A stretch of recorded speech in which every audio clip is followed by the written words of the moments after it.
පවුලක් තුළ වැඩිපුර නිතරම දිනපතා ලිංගික සමතතා පවත්වන්නට පුළුවන් නම් ඒ ඉතා හොඳ දෙයක්. එයින් ඔබට ලැබෙන්නේ ධනාත්මක ප්‍රතිලාභය.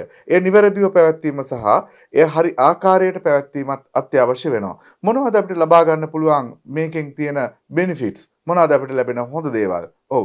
වැදගත්ම දෙයක් තමයි පවුලේ ඔබ දෙදෙනා අතර ආදරණීය සම්බන්ධතාවය තව තවත් තහවුරු වීම.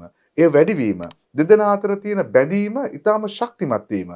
එය හොඳ පෞල් ජීවිතයකට අත්‍යවශ්‍යයි. ඒ වගේම ඔබ දෙදෙනා අතර ඉතා ඉහළ සතුටුදායක පරිසරයක් නිර්මාණය වීම.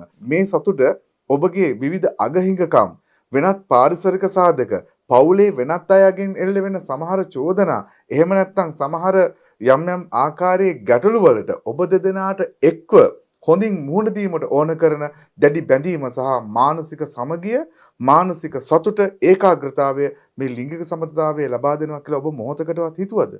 ඔව්, එය ලබා දෙනවා.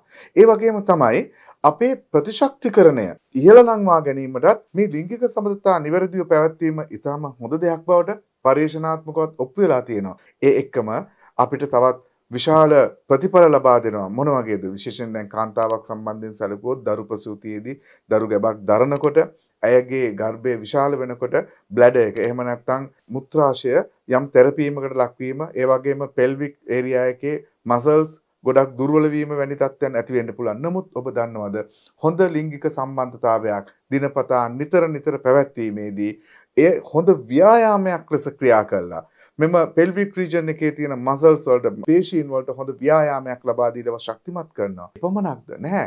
ඔබ පෙරදා රාත්‍රියේ අලියම් යාමේ හොඳ ලිංගික සම්බන්ධතාවයකින් සතුටු වුණා නම් අද ඔබ රැකියාව සඳහා ගෙයින් එළියට බහින්නේ ඉතා හොඳ පිරුණු මානසික සතුටකින්. මේ සතුට ඔබට හොඳ වෘත්තීය සම්බන්ධයක් පවත්වා ගන්නටත් උදව්වක් වෙනවා. ඔබගේ කාර්යාලයේ එකට ක්‍රියා කරන ඔබේ සහෝදර සේවක සේවිකාවන් සමග වගේම ඔබත් සමග ගනුදෙනු කරන ඔබේ පාරිභෝගිකයා සමග හොඳ සම්බන්ධයක් ඇති කර ගැනීමටත් එය ඉතා වැදගත්.